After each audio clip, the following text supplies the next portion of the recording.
નમસ્કાર વિદ્યાર્થી મિત્રો, બીજે લર્નિંગ હબમાં તમારું સ્વાગત છે.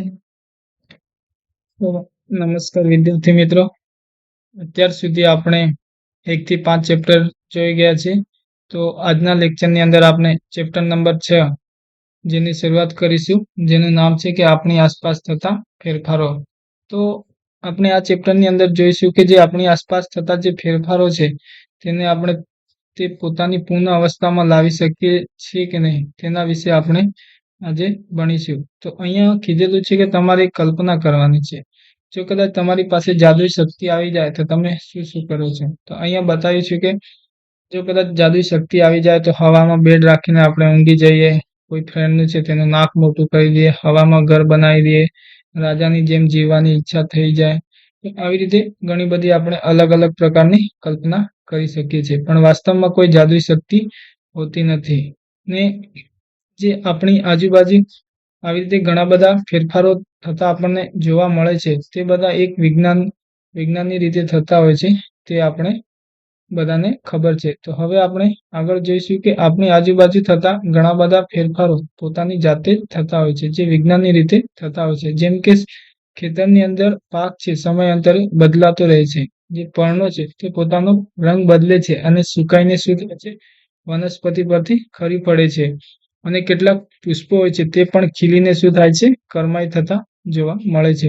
તો આવી જ રીતે આપણા શરીરમાં પણ ફેરફાર થતો જોવા મળે છે. જેમ કે નખ વધે છે, વાળ વધે છે અને આપણા શરીરનું વજન પણ વધતો આપણને જોવા મળે છે. આમ જે આપણી આજુબાજુ પ્રત્યેક સમયે ઘણા બધા પદાર્થો આવેલા છે તેની અંદર ફેરફાર થતા જોવા મળે છે.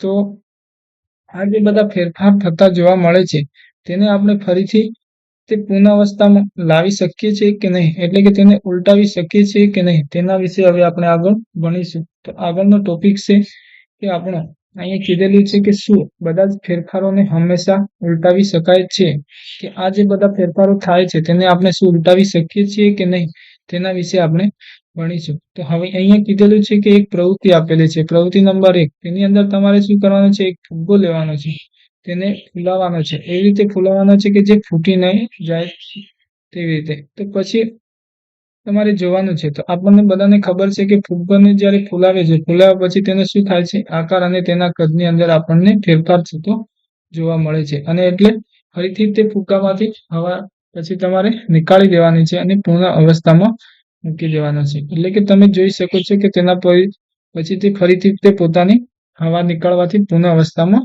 આવી જાય છે. એના પછી છે પ્રવૃત્તિ નંબર 2. પ્રવૃત્તિ નંબર 2 ની અંદર તમારે કાગળનો ટુકડો લેવાનો છે.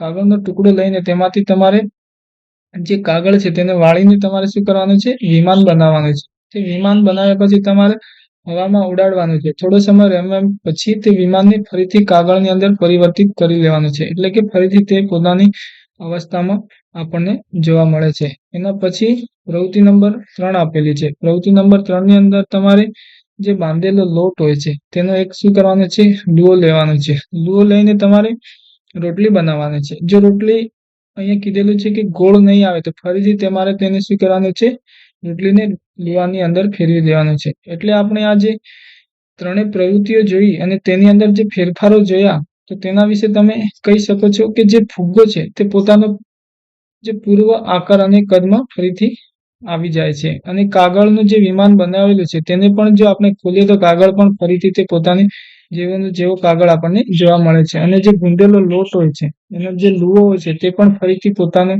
અવસ્થામાં આવી જાય છે. આમ જે આ ત્રણેય પ્રવૃત્તિઓ પરથી આપણને એ સંભવ થાય છે કે જે પદાર્થો દ્વારા આપણે પ્રવૃત્તિની શરૂઆત કરવામાં આવે તે પદાર્થોનું પુનઃ પ્રાપ્ત કરી શકાય છે. કે આ જે ત્રણેય પ્રવૃત્તિઓ કરવામાં આવી હતી તેને પ્રવૃત્તિઓને આપણે શું કહે છે, જે પદાર્થો છે તેને પુનઃ પ્રાપ્ત કરી શકીએ છીએ. તો હવે આગળ જોઈએ કે આ જ પ્રવૃત્તિઓને આપણે અલગ રીતથી જોઈશું, એટલે કે અલગ રીતથી આપણે તેનો અભ્યાસ કરીશું. તો અહીંયા કીધેલું છે કે સૌથી પહેલા તમારે પ્રવૃત્તિ નંબર 4 ની અંદર કીધું છે કે એ જ ફુગ્ગો લેવાનો છે.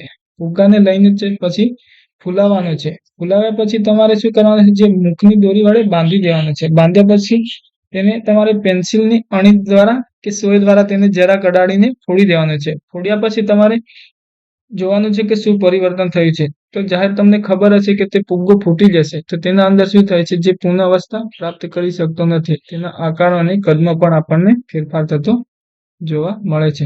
તો એવી જ રીતે પ્રવૃત્તિ નંબર 5 માં કીધેલું છે કે તમારે ફરીથી એ જ કાગળ લેવાનું છે. તો પહેલા આપણે કાગળને વાળીને વિમાન બનાવ્યું હતું, પણ હવે તમારે શું કરવાનું છે, વિમાનને કાપીને એટલે કે કાતર વડે કાપીને તમારે વિમાન બનાવવાનું છે. તો જાહેર છે કે વિમાનને કાગળને તમે કાપીને બનાવીશો તો ફરીથી તે કાગળ જેવો હતો તેવો આપણને અવસ્થામાં મળતો નથી, એટલે કે તેને આપણે ઉલટાવી શકતો નથી.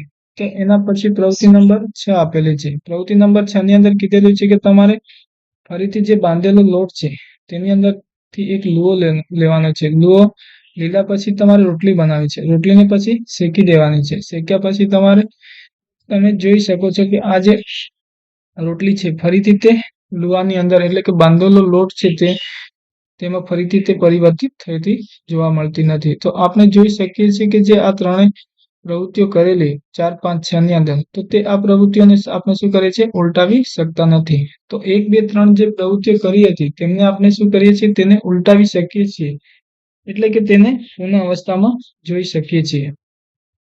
તો અને જે આ પરિવર્તન કરેલી 4, 5, 6 પ્રવૃત્તિ હતી તેને આપણે ફરીથી ઉલટાવી શકતા નથી. તો એના પછી જોઈએ તો ક્યારેક આપણે જોઈએ છીએ કે પેન્સિલ તથા રબરનો ઉપયોગ કરીએ છીએ તો શું થાય છે, જેમ યુઝ કરીએ છીએ તે તેના કદ અને આકારમાં ફેરફાર થતો જોવા મળે છે, એટલે કે તેનો આકાર હંમેશા ઓછો થતો જોવા મળે છે, એટલે તેને પણ આપણે ઉલટાવી શકતા નથી. તો ક્યારેક કુંભાર પોતાના ચાકડા ઉપર જે વાસણો માટીના બનાવે છે તે માટીના વાસણો જ્યારે કાચા હોય છે ત્યારે જો સારા નહીં બને તો ફરીથી તે માટીની અંદર પરિવર્તિત કરી શકાય છે, એટલે કે તેને ઉલટાવી શકાય છે.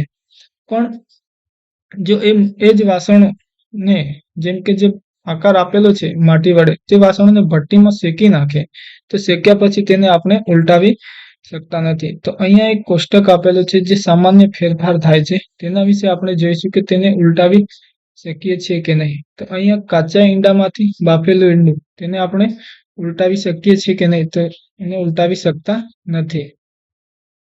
એના પછી કીધું છે કે ખીરમાંથી ઇડલી તેને પણ આપણે શું કહેવાય છે, ઉલટાવી શકતા નથી. ભીના કપડામાંથી સૂકા કપડા તેને ઉલટાવી શકીએ છીએ. ઊનના દોરામાંથી બનાવેલું સ્વેટર તેને પણ આપણે શું કહે છે, ઉલટાવી શકીએ છીએ. અનાજમાંથી બનાવેલ લોટ તેને ઉલટાવી શકતા નથી. ઠંડા દૂધમાંથી ગરમ દૂધ તેને પણ આપણે ઉલટાવી શકીએ છીએ. પછી કીધેલું છે કે સીધી દોરીમાંથી ગૂંચવાયેલી દોરી તેને પણ ઉલટાવી શકીએ છીએ. કળીમાંથી પુષ્પ તેને ઉલટાવી શકતા નથી. દૂધમાંથી પનીર તેને પણ ઉલટાવી શકતા નથી.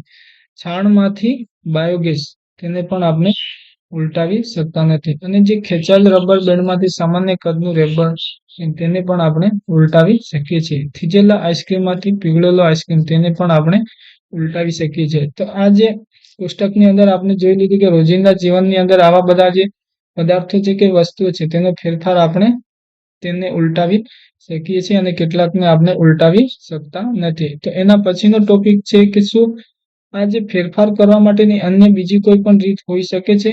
તો આવા જે પદાર્થો છે તેને ફેરફાર કરવા માટે બીજી પણ કોઈ અન્ય રીત હોઈ શકે છે કે નહીં તેના વિશે આપણે જોઈશું. તો આપણને બધાને ખબર છે કે માટી ખોદવા વાળા ઓજાર આપણે બધાએ જોયા હશે, જેમ કે કેતી છે, ફાવડો છે, કોદાળી છે, આવા બધા ઓજારો આપણે જોતા હોઈએ છીએ. તો અહીંયા હવે કીધેલું છે કે જે લોખંડના ફલકને કેવી રીતે લાકડાના હાથામાં ફિટ કરવામાં આવે છે તેના વિશે આપણે અહીંયા આની અંદર જોઈશું. તો જે લોખંડનો જે લાકડાનો હાથો હોય છે તે જે લોખંડ હોય છે, જેમ કે આ જે ફાવડો હોય છે તેની અંદર આપણે હાથો કઈ રીતે ફિટ કરતા હોઈએ છીએ તેના વિશે જોઈશું. તો અહીંયા શું કીધેલું છે કે આ ઓજારોમાં લોખંડના ફલકમાં એક વલય એટલે કે એક રિંગ જોવા મળે છે જેમાં લાકડાનો હાથો ફિટ કરવામાં આવે છે.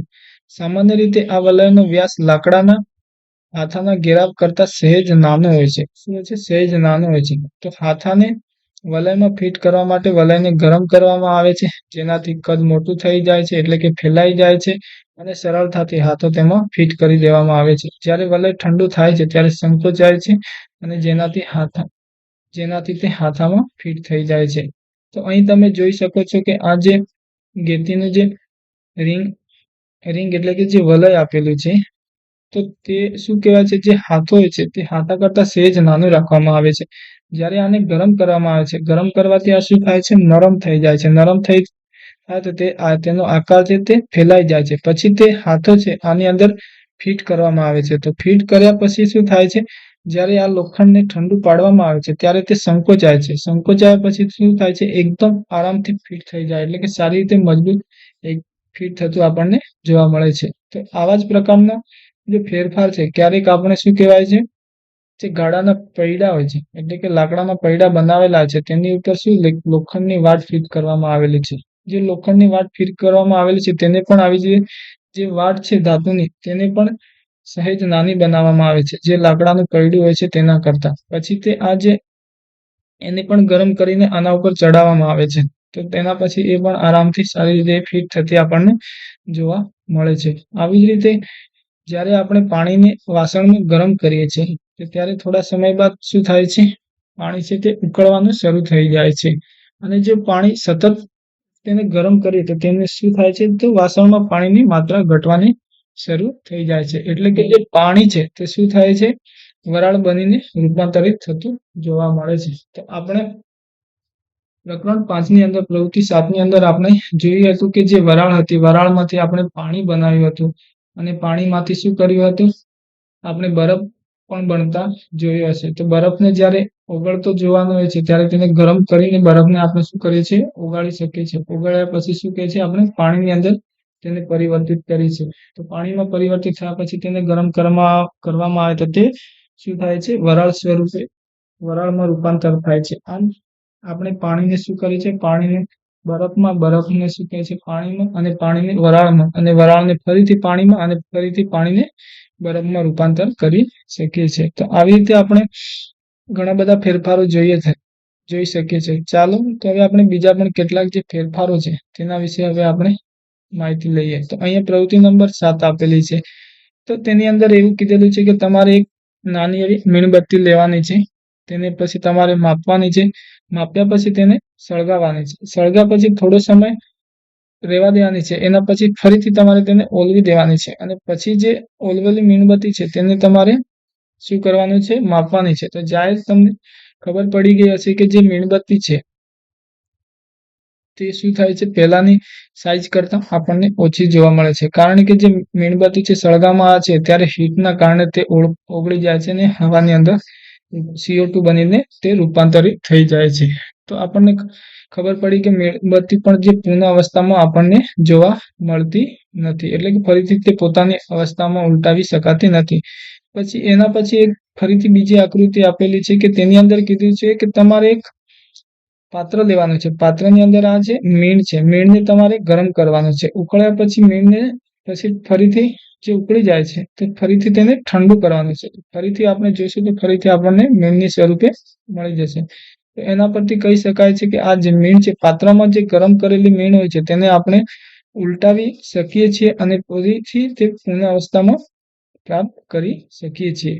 એટલે કે આવી રીતે જે પાત્રની અંદર મીણ ગરમ કરવામાં આવે છે તેને આપણે ઉલટાવી શકતા હોઈએ છીએ. અને પછી કીધેલું છે કે જો પ્રવૃત્તિની અંદર એવું કહે છે કે મીણબત્તીની જગ્યાએ કદાચ અગરબત્તી આપણે સળગાવીએ તો શું થાય? તો જ્યારે મીણબત્તીની જગ્યાએ અગરબત્તી સળગાવીએ છીએ તો અગરબત્તી સળગી જાય પછી તેમાંથી આપણને શું જોવા મળે છે? એક પદાર્થ જોવા મળે છે જે રાખ સ્વરૂપે હોય છે, અને તેમાંથી ગેસ પણ, જે વાયુ સ્વરૂપે પણ આપણને એક ગેસ જોવા મળતો હોય છે, જે વાયુ સ્વરૂપે પણ આપણને જોવા મળે છે. તે જ્યારે આપણે સળગતી હોય છે ત્યારે આપણે તેને જોઈ શકીએ છીએ કે ધુમાડા જેવું નીકળતું હોય છે, પણ થોડો સમય પછી તે હવાની અંદર તે શું થાય છે, મિશ્રિત થઈ જાય છે. તેને આપણે જોઈ શકતા નથી. જોઈ તો શકતા નથી, પરંતુ તેમાંથી સારી એવી સુવાસનો આપણે શું કરીએ છીએ, અનુભવ કરી શકતા હોઈએ છીએ. તો આમ કોઈ વસ્તુ અથવા તેના પદાર્થમાં થતા આપણે ફેરફાર જોઈ લીધા. તો આમ અત્યાર સુધી આપણે જે વસ્તુ હતા